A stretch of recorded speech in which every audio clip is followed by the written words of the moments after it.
हनुमान चालीसा का प्रागट्य केवल एक दिल से की गई स्तुति। हनुमान जी महाराज की स्तुति, राम जी महाराज की स्तुति तुलसीदास जी ने केवल दिल से करी थी, केवल मन से।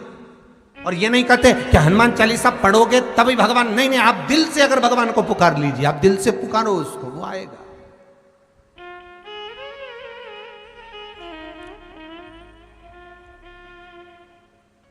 वो प्राप्त होगा हमारा और मिलेगा। उसके मिलन में देरी नहीं हो सकती महाराज, उसके मिलने में कोई चूक नहीं हो सकती, बस मन से पुकारो। भगवान शंकर गदा पर जो बैठे थे भूतेश्वर, उन्होंने कहा हनुमान एक काम करो, तुम्हारे 5 मुंह कर दो। हनुमान जी का पंचमुखी होता, तुम अपने 5 मुख करो। और हनुमान जी महाराज ने अपने 5 मुख कर लिए। नरसिंह का अवतार, बरहा का अवतार, ऐसे 5 मुख हनुमान जी महाराज ने करे। गरुण अवतार, हनुमान जी ने ऐसे 5 मुख बनाए, एक ऊपर, एक उत्तर, दक्षिण, पूर्व, पश्चिम के मुख बनाकर शंकर भगवान गदा पर थे, गदा सम्मुख में रखकर भगवान शिव बोले मार फूंक, और हनुमान जी ने जो फूंक मारी 5 दिए एक साथ बुझ गए। राम और लक्ष्मण सामने खड़े मिल गए, सामने खड़े।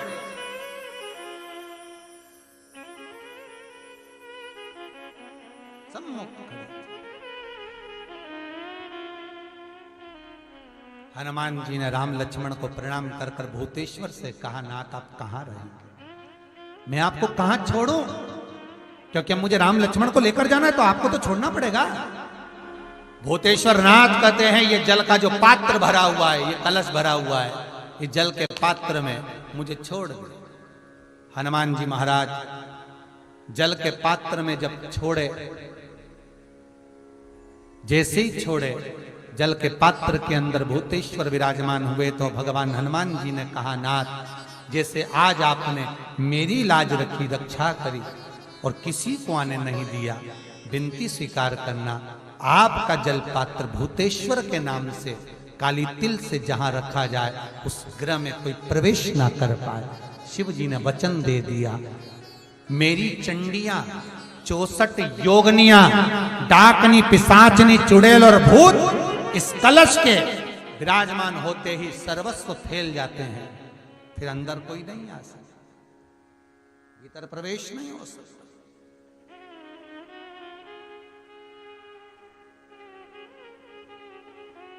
भीतर प्रवेशता नहीं।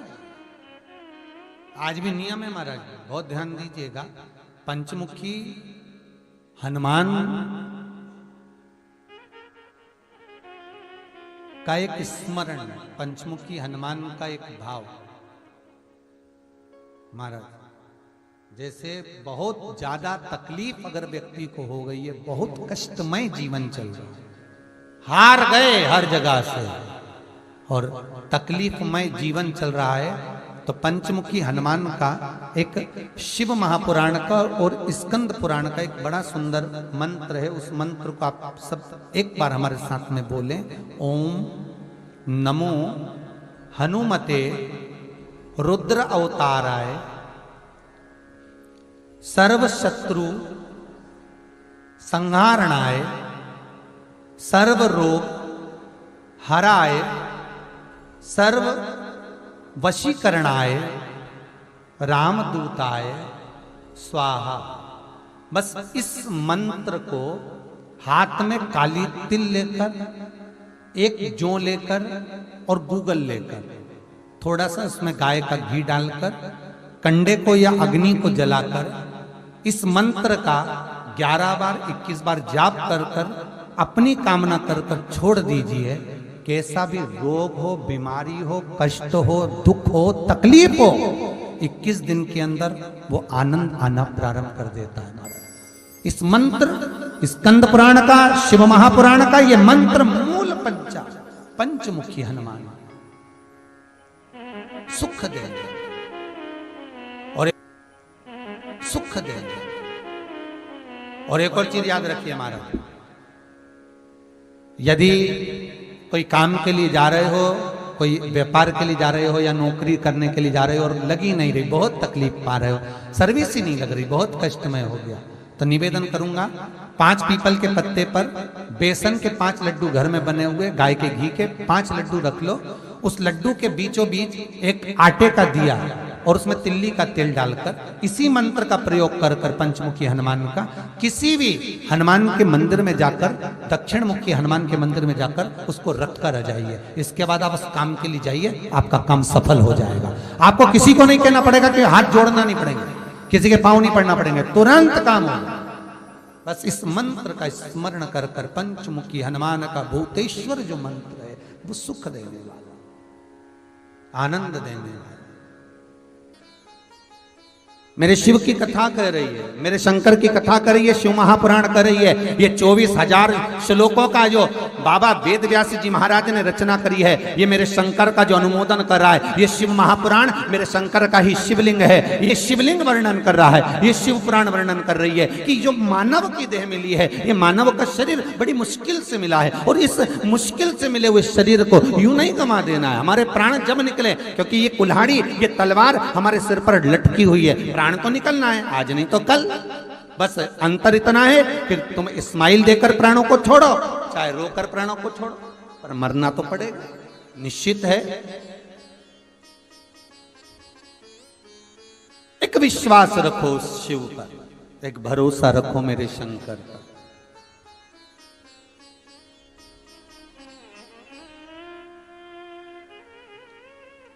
और जिस समय पर विश्वास रहता है, भरोसा रहता है, विश्वास और भरोसा जब प्रबल हो जाता है, तब मेरा भगवान स्वतः सम्मुख में मिल जाता है, स्वतः सम्मुख।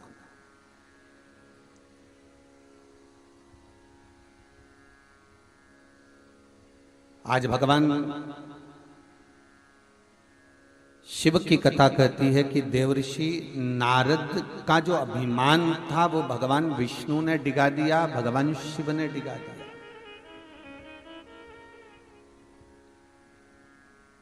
शंकर के जो उपासक होते हैं, शिव का जो भजन करने वाला होता है, शंकर का जो उपासक होता है, उसके लिए शिव का जो भगत होता है, शंकर का जो उपासक होता है, वो अपने लिए कभी नहीं कहता, उसके लिए संसार कहता है।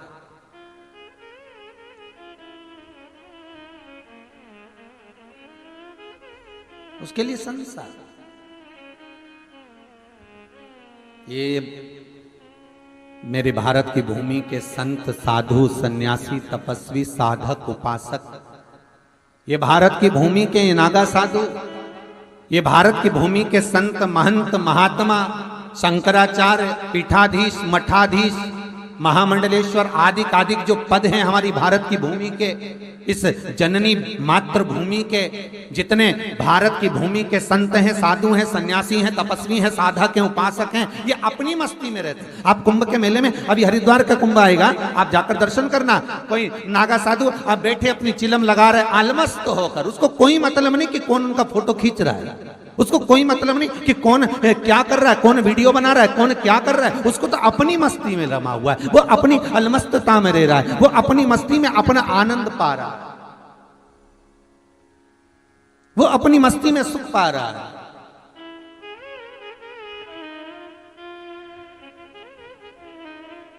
एक बाबा से पूछा उज्जैन के कुंभ में, कहाँ लगा था अपना पंडाल, बड़नागर रोड पे, बड़नागर रोड पर पंडाल लगा था, तो नागा साधुओं की टोली पास में लगी हुई थी, मिलना हुआ, तो बाबा से पूछा, बाबा घर छोड़े कितना समय हो गया? अरे घर छोड़ा बहुत समय हो गया। याद आती क्या?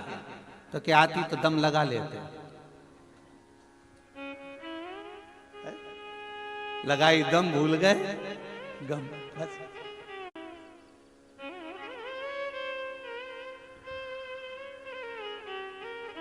बाबा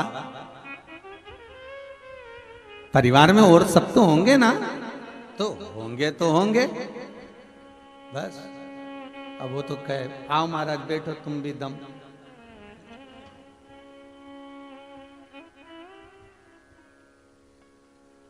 हमने कहा एक दम लगी लगाई है शिव महापुराण की, ऐसी लगी है कि वो छूटती ही नहीं है।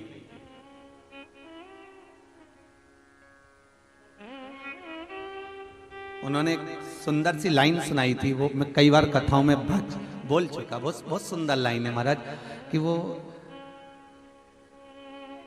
गांजा लावे गणेश जी और डोबे भैरवनाथ, वो नागा साधुओं का, डोबे भैरवनाथ और चिलम भरे माँ पार्वती जी और पीवे भोलानाथ, मन शिव रटोरे छोड़ दो कपट मन शिव रटोरे। उनके शब्द थे, जब मन में चिंता व्याप जाए, जब मन में कुछ ऐसे काम लोभ विषय वासना आसक्ति तृष्णा बहुत व्यापने लगे, तो वो नागा साधु वो संत कहते हैं कि बस उस चिंता को मिटाने के लिए जो चिता को संभालने वाला चिंतन करने योग्य जो है वो शिव, वो ओघड़दानी, वो भूतेश्वर, वो त्रिकालदर्शी, वो कैलाशी अविनाशी, बस उसका स्मरण कर लीजिए तो सारी चिंता अपने आप मिट जाती है। बस उसका भरोसा करो, उसका भजन करो, उसका स्मरण करो, उसका स्मरण कर लीजिए, उसका भजन कर लीजिए। और जब आप उसके भजन में डूब जाओगे, उसके स्मरण में आप जब डूब जाओगे, तो आप रूप आपको सुख का भान हो जाएगा, आप रूप आपको आनंद का भान हो जाएगा।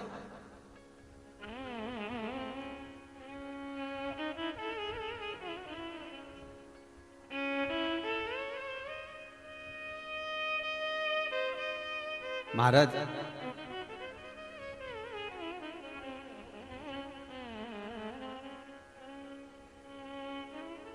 हमें सुख और दुख का भान कब होता है? जब हम संसार को अपना समझते हैं।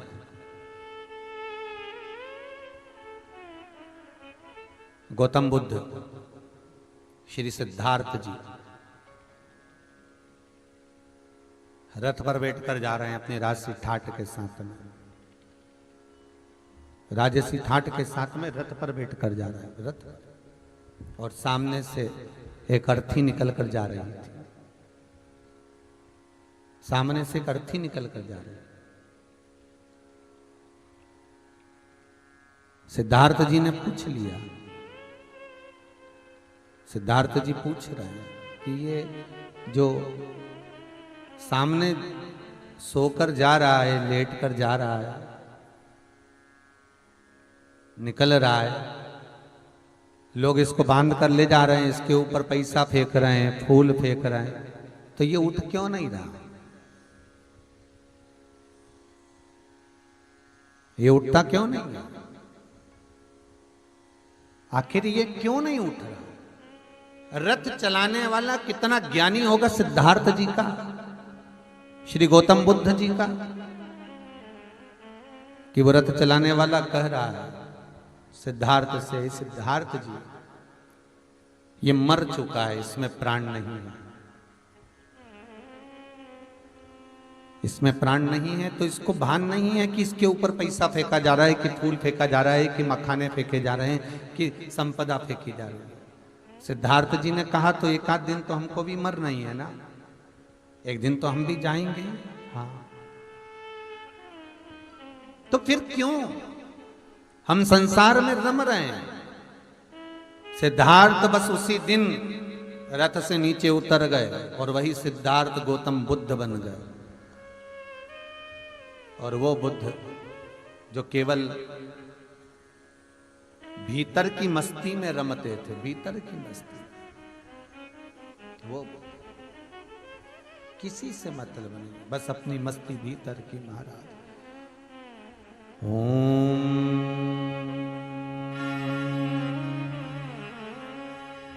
नमः शिवाय। ओम नमः शिवाय। भीतर की मस्ती में रमो।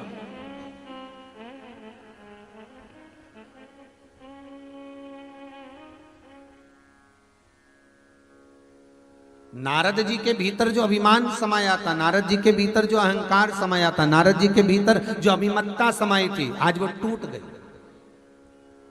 ब्रह्मा जी के भीतर जो अभिमत्ता थी वो भगवान ने तोड़ दी। अब ब्रह्मदेव को बुलाया है भगवान शंकर ने, और भगवान ने ब्रह्मदेव को बुलाकर कहा कि अब सृष्टि का संचालन करिए, सृष्टि की रचना करिए। सृष्टि की रचना करना प्रारंभ किया, और जब सृष्टि की रचना करना प्रारंभ किया, महाराज ब्रह्मदेव से कहा सृष्टि बनाओ, तो ब्रह्मा जी कहते हैं सृष्टि कैसी बनाना है वो आप बताओ। भगवान शंकर सृष्टि बनाना बता रहे हैं। भगवान शिव ने कहा अगर इस सृष्टि की रचना करना है तो एक पुरुष और एक स्त्री, इन दो को प्रकट करना पड़ेगा, और ये पुरुष और स्त्री जो प्रकट होंगे ये संपूर्ण सृष्टि का आनंद करा देंगे। ब्रह्मा जी ने कहा कैसी सृष्टि आप बता दीजिए। तो शंकर भगवान ने अपना अर्धनारीश्वर स्वरूप का दर्शन ब्रह्मदेव को दे दिया, और ब्रह्मा जी ने जब सृष्टि रचना प्रारंभ करी तो भगवान शंकर का जो स्वरूप ब्रह्मदेव ने देखा, बस उसी को देखकर ब्रह्मा जी ने सृष्टि की रचना करना प्रारंभ कर दी, और पुरुष और स्त्री इन दोनों को मिलाकर एक मनुष्य बना दिए।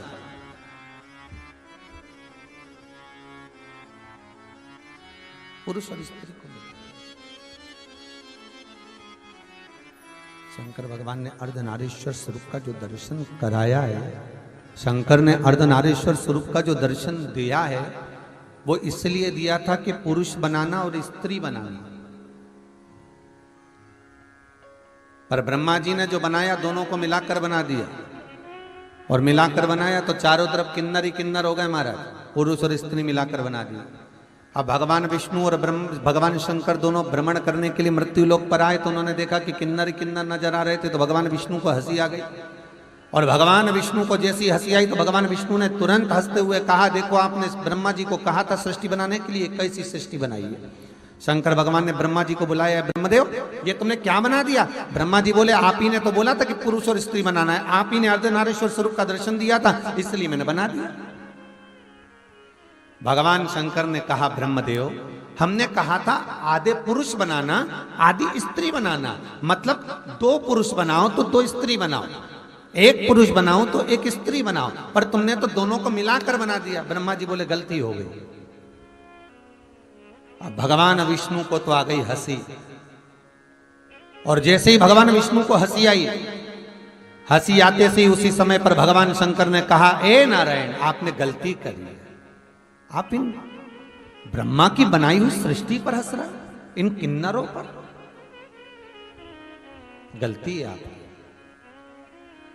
भगवान शंकर कहते हैं नारायण कभी पांव से विकलांग व्यक्ति को देखकर, लूले को देखकर, लंगड़े को देखकर, अंधे को देखकर, नैनों से विहीर को देखकर, श्रवण शक्ति से विहीन व्यक्ति को देखकर, वृद्ध को देखकर, अति बहुत कोई दुर्बल है, बहुत कोई मोटा है, वाणी से हकलाता हो, तोतरा बोलता हो, नैनों से विहीन हो, ऐसे व्यक्ति को देखकर कभी हंसना नहीं, कभी मुस्कुराना नहीं।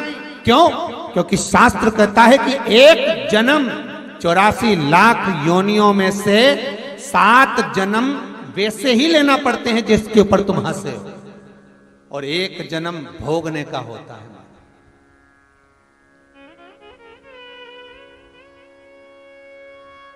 भगवान शिव कहते हैं अगर नारायण मैंने अगर इस सृष्टि की रचना को गड़बड़ कर दिया तो आने वाले समय में ये कोई कर नहीं पाएगा, इसीलिए नारायण तुम इस ब्रह्मदेव की बनाई हुई सृष्टि पर हंसे हो, एक बार पृथ्वी पर जाकर हे नारायण तुमको भी किन्नर बनना पड़ेगा। और भगवान विष्णु को भी किन्नर बनना पड़ा पृथ्वी पर आकर, जब भगवान कृष्ण अवतार में आए, जब भगवान कृष्ण बनकर आए द्वापर में, उस समय पर जब कौरव और पांडवों का युद्ध चल रहा है और कुरुक्षेत्र की भूमि पर, कुरुक्षेत्र की उस धरा पर चंडी देवी को प्रसन्न करने के लिए कौरव और पांडवों में से किसी एक की बलि देने की बारी आ गई। इस कुरुक्षेत्र की भूमि पर बलि देना है कौरवों की ओर से और पांडवों की ओर से। घर का एक व्यक्ति मरना चाहिए, बलि चढ़ना चाहिए देवी को। कौन देगा बलि? कौरव तो बड़े खुश हो गए, हम तो 100 भाई, एक आध मर भी गया तो 99 बचेंगे, पांडवों में से एक चले गया तो 4 ही बचेंगे, करा क्या जाए। भगवान कृष्ण की नींद उड़ गई और भगवान कृष्ण ने अर्जुन को बुलाकर कहा, अर्जुन इधर आ, याद कर तू द्रौपदी को लेकर आया था, विवाह कर कर तेरी माता ने कहा था कि पांचों बांट लो। तो तूने द्रौपदी से कहा था, मेरी माता ने कहा है कि तुम्हें 5 पतियों की पत्नी बनना पड़ेगी। द्रौपदी कहती है, मैं 5 पतियों की पत्नी बनने को तैयार हूं, पर शर्त एक रहेगी कि 5 पतियों की पत्नी तो बनूंगी, पर 1 वर्ष तक, एक वर्ष तक एक पति के साथ में रहूंगी। और यदि उस पति के कक्ष में दूसरा कोई पति आ गया तो उसको 5 वर्ष के लिए बन जाना पड़ेगा। यदि आपको मंजूर हो तो मैं पत्नी बनने को तैयार हूं।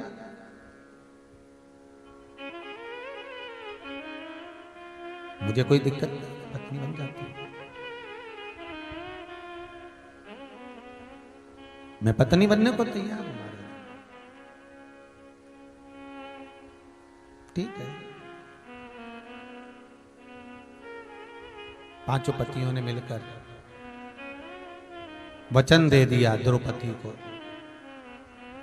आपके कक्ष में जब आप एक पति के साथ रहोगी तो दूसरा कोई पति नहीं आएगा। अब लीला देखिए कितनी विचित्र थी। भीम के कक्ष में द्रौपदी है और एक ब्राह्मण के बच्चे को शेर उठाकर ले गया।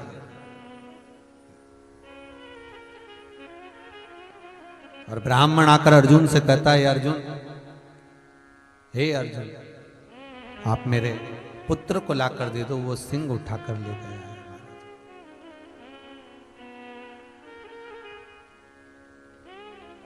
मेरे पुत्र को ला दीजिए।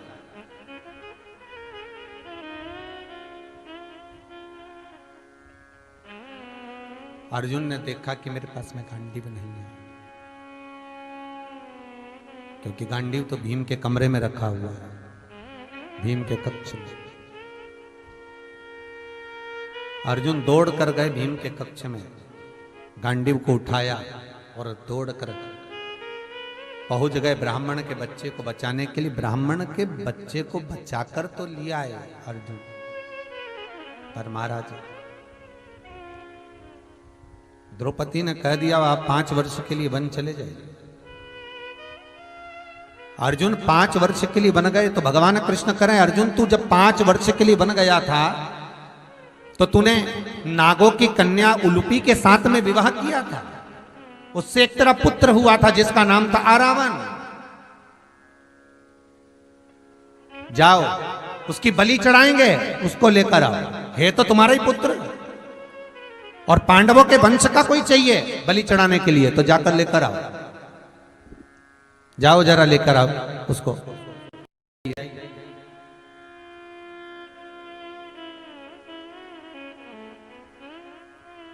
अर्जुन गए, आरावन को लेकर आए। आरावन कहता, पिताजी चिंता मत करना, एक एक कौरवों को काट काट कर मार दूंगा, तुम चिंता क्यों करते हो, मैं हूं पिताजी, क्या चिंता करना। भगवान कृष्ण आए आरावन के पास, आरावन हमें तुमसे युद्ध नहीं लड़वाना, आरावन हमें तुमसे युद्ध नहीं करवाना, हमें आपसे युद्ध नहीं लड़वाना है महाराज।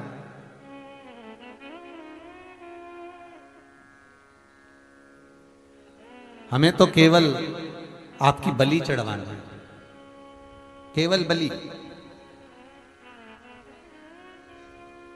ठीक है, पर आरावन कहता है कि दादा मैं बलि चढ़ने को तैयार हूं, मना नहीं है हो, पर दिक्कत इतनी सी है, शास्त्र कहता है कि अगर कोई कुंवारी अवस्था में मर जाता है तो ना तो उसका तर्पण होता है, ना उसकी तिलांजलि होती है, ना उसका ब्राह्मण भोज लगता है, ना उसको पिंड मिल पाता है, ना गया का श्राद्ध, ना ब्रह्म कपाली। कोई कुंवारी अवस्था में मर गया तो उसको ना तो तर्पण होगा, ना तिलांजलि होगी, ना जल मिलेगा, ना ब्राह्मण भोजन करेगा तो भाग मिलेगा, वो तो बस व्यर्थ ही हो गया। और यदि मैं आज कुंवारा मर गया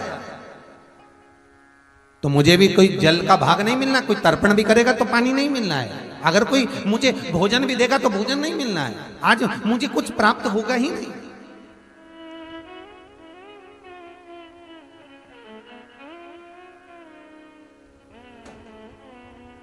मुझे जब कुछ मिलना ही नहीं है तो फिर मैं कुंवारा क्यों मरूं?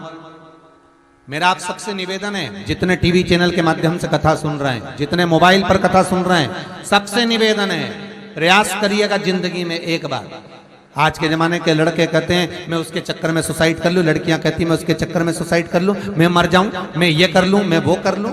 मरना बहुत सरल है, मरो मरो सब कोई कहे मर के, मरने का फैशन ही चल रहा है, मरो, मना कौन कर रहा है? पर मरना पर ये सोच लेना शिव महापुराण का चरित्र कि कुंवारी अवस्था में अगर मर गए तो प्रेत की योनि में भटकते रहोगे, ना जल मिलेगा, ना तर्पण मिलेगा, ना पिंड मिलेगा, ना गया का श्राद्ध, ना ब्रह्म कपाली, और तुम्हारे माता पिता तुम्हारे लिए कितना भी ब्राह्मण का भोजन करा लें तो भी वो भाग तुम्हें प्राप्त होने वाला नहीं।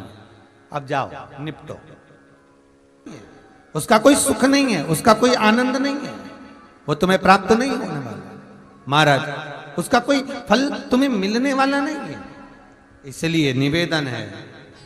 तो आरावण कहते हैं कि मैं अगर कुंवारी अवस्था में मर गया तो मुझे कुछ प्राप्त होगा ही नहीं, मुझे कुछ मिलेगा ही नहीं।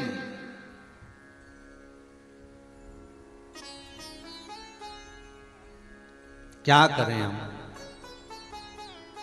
एक निवेदन है आपसे कि मेरा विवाह कर दो और मुझे कल बलि चढ़ा दो, मना नहीं। अब ईमानदारी से बोलो रे भाई, सबको मालूम है कि ये कल मरने वाला है तो इसको लड़की कौन देगा? कन्या दे तो दे कौन इसको, जब कल मर ही रहा है तो कौन कन्या देगा?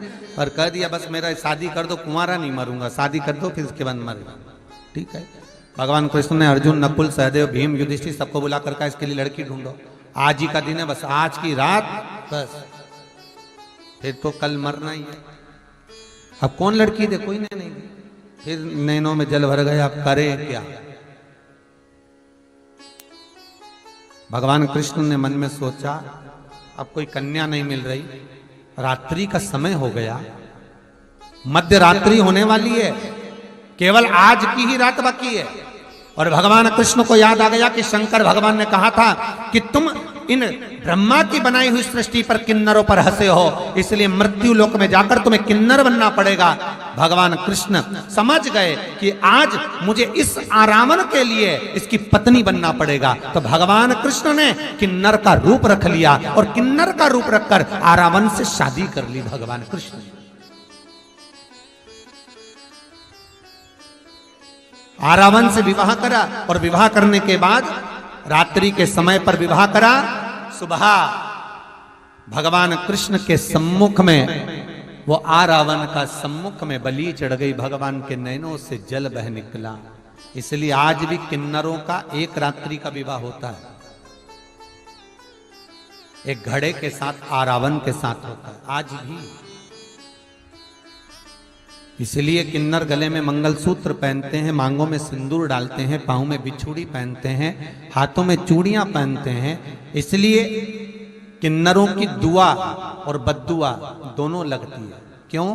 क्योंकि उनका जो पति होता है एक कलश, कलश नहीं, वो आरावण है। इसलिए हमारे यहाँ शुभ शकुन में, अच्छे कार्य में हम किन्नरों को बुलाते हैं, कुछ नेक जोक देते हैं, उनको विदा कर देते हैं।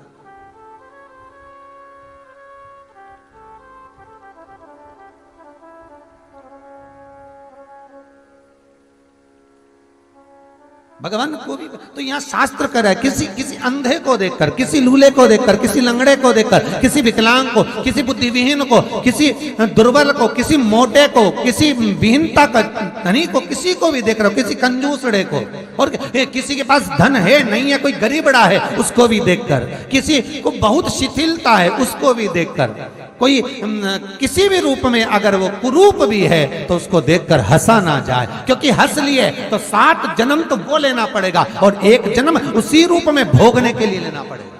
84 लाख योनियों में ये योनियां भी बढ़ जाती है मनुष्य की, इस रूप में हमें जन्म लेना।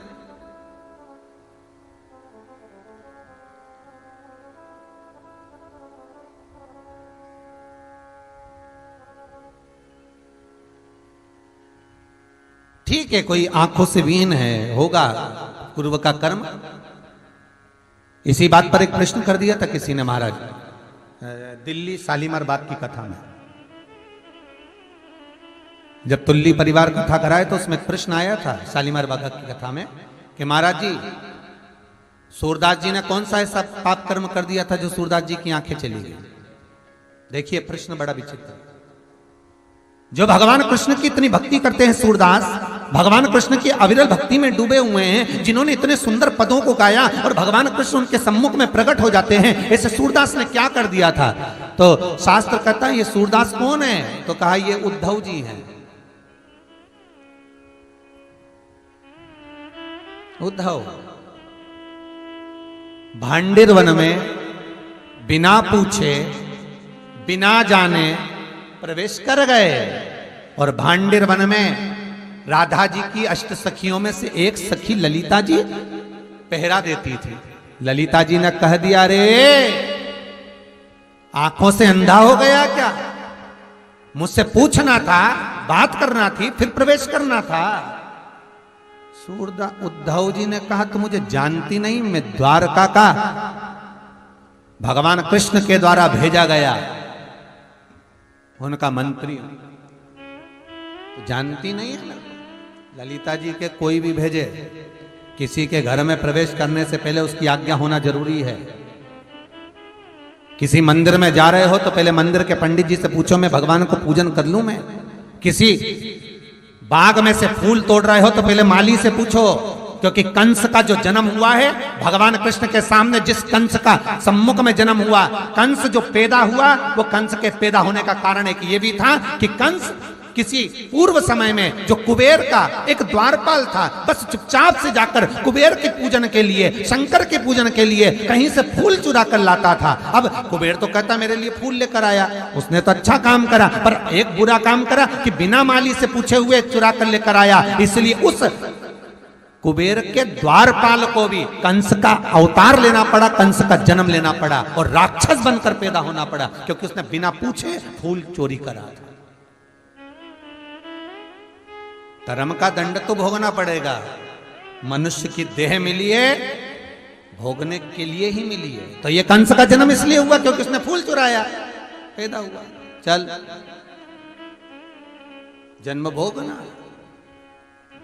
तो सूरदास वो उद्धव, तूने बिना पूछे बिना जाने एक मेरी चौकीदारी में, मेरे पहरे में तू अंदर प्रवेश कर गया। हे उद्धव तुझे इतना अहंकार है, मैं कहती हूं श्राप देती हूं तुझे, तू अंधा बनकर जन्मेगा, नीचे मृत्यु लोक में जा।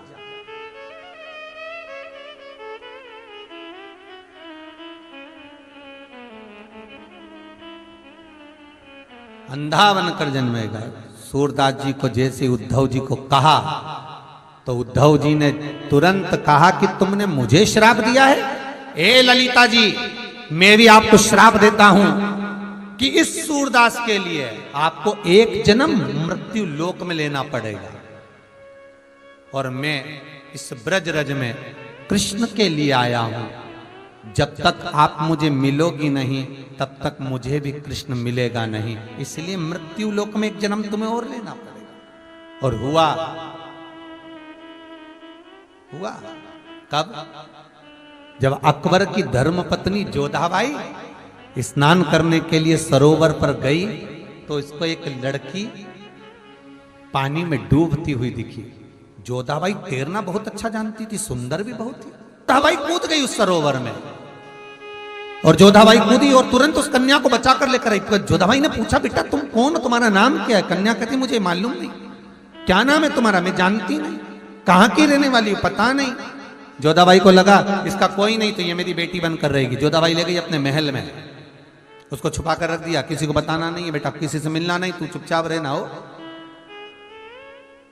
कन्या रोज श्रृंगार करती, शाम के समय छत पे जाकर खड़ी हो जाती। एक दिन जोधाबाई ने पूछ लिया बेटी तुम बाहर जाकर छत पे खड़ी होती हो बड़ा सुंदर रूप रखकर, रोज शाम को छत पर क्यों जाती हो? कन्या कहती है माँ इस समय पर मेरे प्रीतम के आने का समय है, वो गैया चरा कर आता है शाम के समय। जोधाबाई समझ नहीं पाई। इतना सुंदर श्रृंगार कन्या करती थी तो जोधाबाई ने एक बार कहा कितना सुंदर श्रृंगार तुम करती हो, तुम्हारा एक बार मेरा भी कर दो ना, क्योंकि मैं बूढ़ी हो गई। और मैं बूढ़ी हो गई तो अकबर नई नई रानियों को देखता है, मेरी जैसी बूढ़ी को नहीं देखता।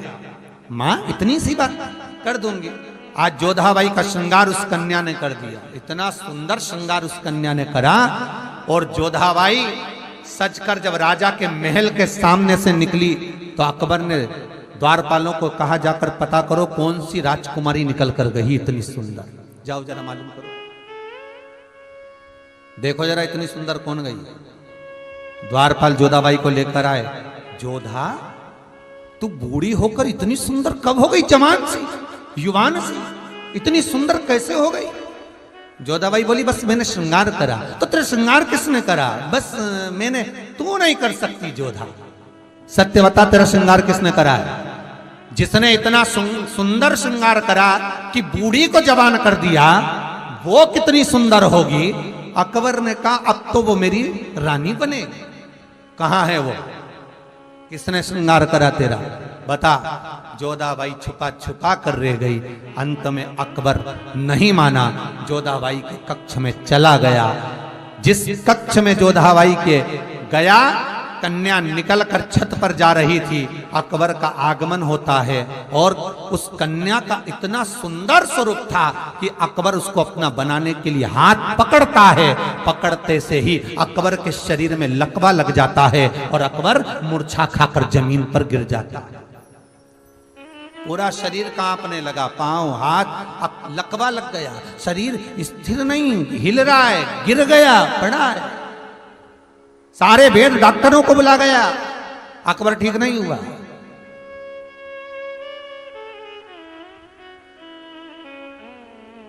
तब किसी ने आकर कहा, वृंदावन में, ब्रजरज में एक अंधा बाबा रहता है। अच्छा, हाँ, वो भजन से इलाज कर देता है। ऐसा कहीं होता है? हाँ, बुलाओ उसको। जोधाबाई ने कहा, बुलाओ सूरदास को। सूरदास जी को बुलाया गया। सूरदास जी ने हाथ पकड़कर अकबर को देखा तो ये तो थर थर कांप रहा है, इसको तो लकवा लग गया। पर ये तो बताओ कि इसको लकवा लगा कहां गया था? छत पे सो रहा था, कहां गया, कहां था? कहीं ठंडी में पड़ गया, कहीं कुछ ताप पड़ गया, हुआ क्या इसको? ये तो बताओ। कुछ भी नहीं हुआ। एक कन्या का हाथ पकड़ लिया।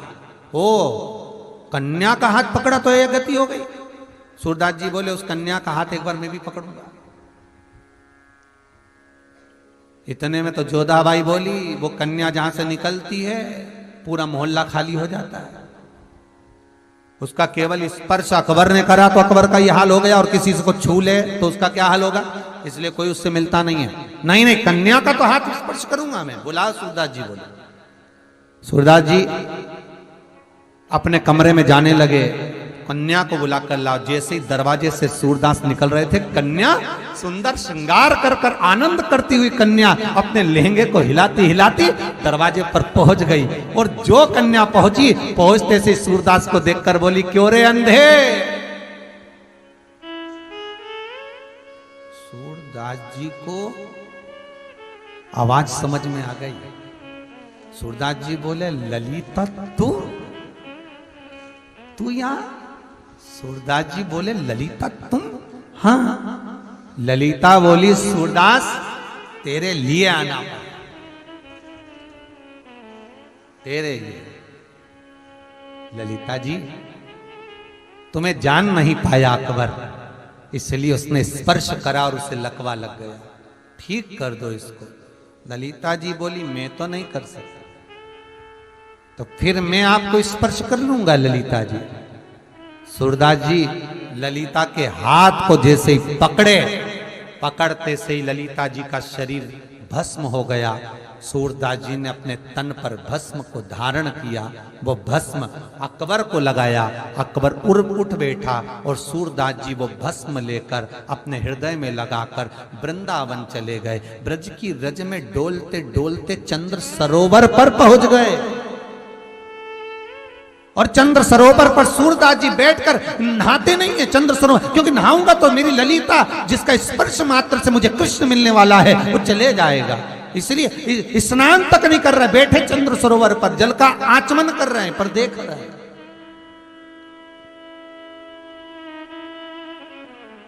इतनी भक्ति सूरदास के भीतर आ गई कि कृष्ण को चंद्र सरोवर पर आकर दर्शन देना पड़ा सूरदास जी को। कृष्ण भक्ति कितनी प्रबलता है। तो ये हमारा शास्त्र कह रहा है कि अंधे को देखकर ना हंसे, लूले को देखकर ना हंसे, लंगड़े को देखकर ना हंसे, विकलांग को देखकर ना हंसे। एक गति हमारी वो भी हो सकती है, हमें नहीं हंसना।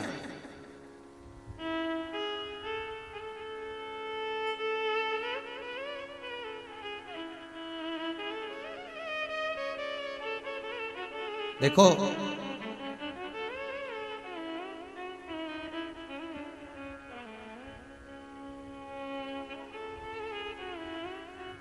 तस्वीर भले सुंदर ना हो चलेगा, पर तकदीर सुंदर होना चाहिए। क्या सुंदर होना चाहिए? तकदीर। तस्वीर नीवी है चलेगा। श्वास से शरीर टिका है और विश्वास से भगवान टिका। श्वास शरीर को टिका कर रख सकती है और विश्वास भगवान को टिका कर रख सकता है। भरोसो दृढ़ चरणन केरो श्री वल्लभ नक चंद्र छटा बिन सब जगह माहिया दे। शरीर टिका। तस्वीर कितनी भी सुंदर खिंचवाओ, तस्वीर कैसी भी हो। और फिर निवेदन है, खुशियां तकदीर में होना चाहिए। बाद में तो तस्वीर में कोई भी मुस्कुरा देता है, कोई भी मुस्कुरा देगा, पर प्रसन्नता तो तकदीर में हो। दुख भी मिले, कोई शब्द भी कहे, अपशब्द भी कहे, ताने भी दे, कुछ भी कहे, पर आपके चेहरे पर प्रसन्नता होना चाहिए।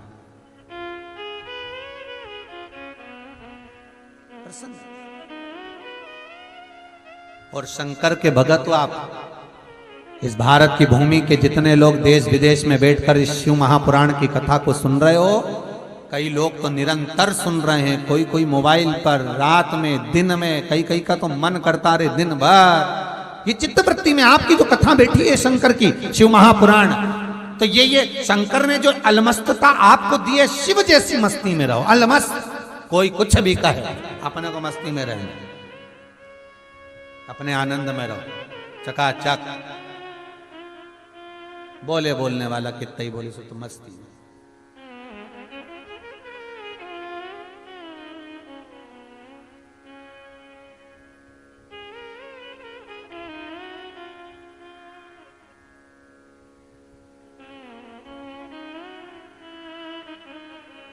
महाराज, जब जीवन में दुख भी आए और व्यक्ति के चेहरे पर प्रसन्नता होती है, तो भगवान कहता है कि ये मेरा जीव है, ये मेरा अपना।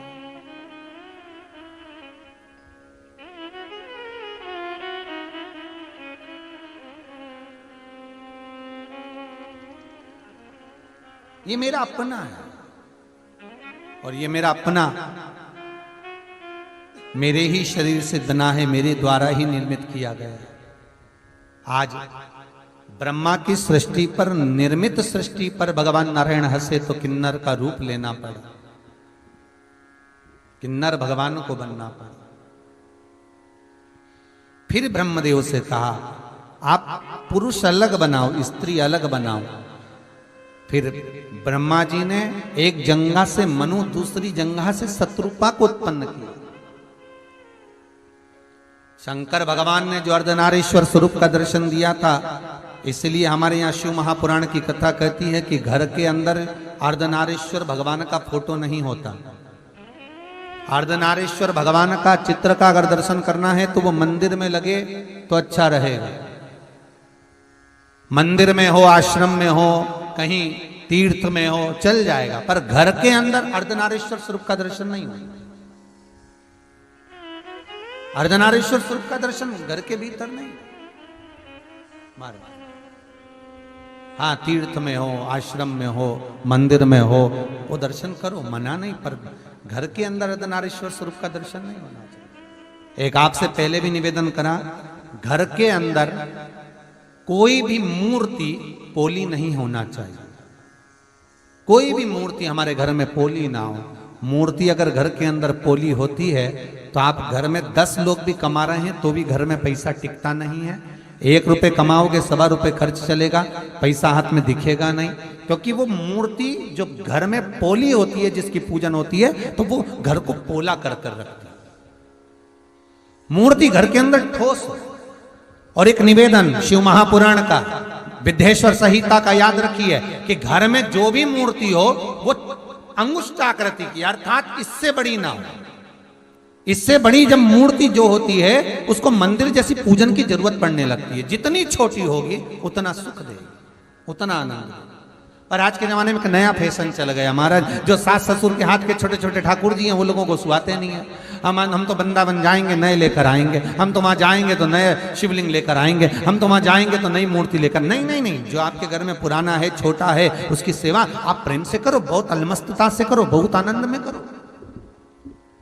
वो आपको सुख देगा, वो आपको आनंद देगा। छोटी हो पर मन मोटा होना चाहिए। तेरी पूजन को भगवान बना मन मंदिर आलीशान। मन बढ़ाओ,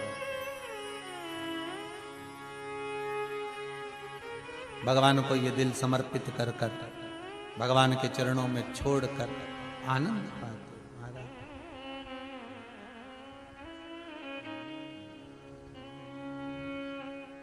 तूने ऐसा डमरू बजाया, तूने ऐसा डमरू बजाया, मेरा मन हर लिया। ओ भोलेनाथ मेरा मन हर लिया। ओ भोलेनाथ दिल तुझको दिया। ओ भोलेनाथ दिल तुझको दिया। ओ भोलेनाथ दिल तुझको दिया। ओ भोलेनाथ दिल तुझको दिया। ओ भोलेनाथ ये क्या कर दिया। ओ भोलेनाथ ये क्या कर दिया। ओ भोलेनाथ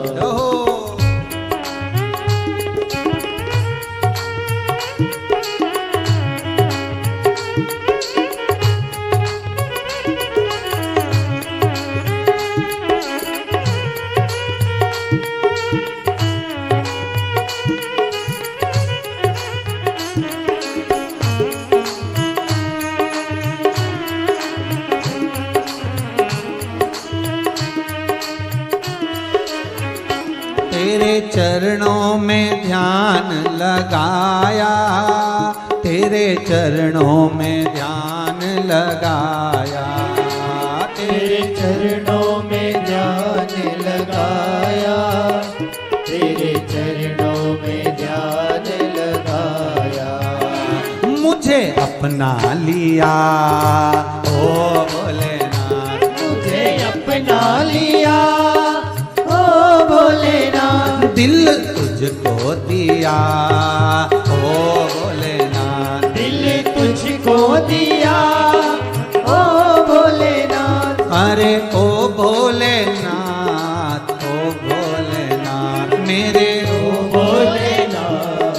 ओ भोलेनाथ मेरे ओ भोलेनाथ, ओ भोलेनाथ मेरे ओ भोलेनाथ। ओ भोलेनाथ दिल तुझको दिया।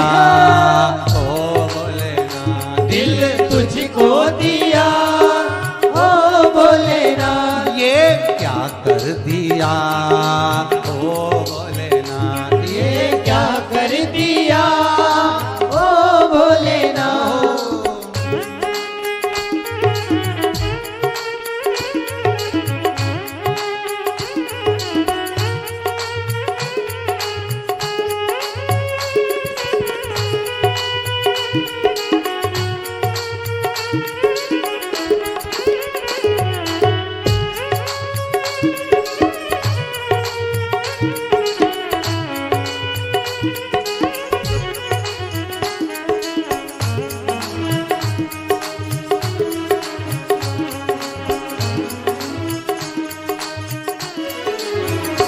मैं तो बैठी थी गंगा किनारे, मैं तो बैठी थी गंगा किनारे।